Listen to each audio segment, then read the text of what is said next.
আমরা দুদিনের ট্যুর, পাহাড় ঘোরা হয়েছে, জঙ্গল ঘোরা হয়েছে, এবার আমরা এসেছি সমুদ্র ঘুরতে।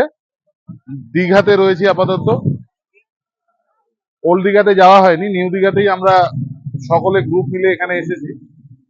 তো সকালবেলা তো স্নান করা হয়েছে, কিন্তু সন্ধ্যেবেলার যে সমুদ্রের যে গর্জন আর সমুদ্রের যে অপরূপ দৃশ্য, মানে শুধু আমরা বলে নয়, পুরো আহ, মানুষজন আজকে সমুদ্রের পাড়ে বসে রয়েছে।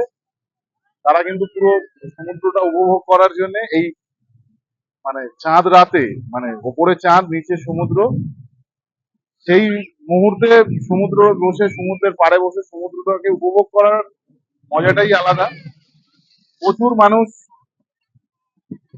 প্রচুর মানুষ আজকে যারা সমুদ্র দেখতে এসছে, তারা কিন্তু সব নিউ দীঘার সমুদ্র সৈকতেই বসে রয়েছে। আমরা এখনো পর্যন্ত দীঘার জগন্নাথ মন্দিরে যাইনি, যেতে পারিনি, যেহেতু অন্যান্য স্পট গুলো ঘোরা হলো।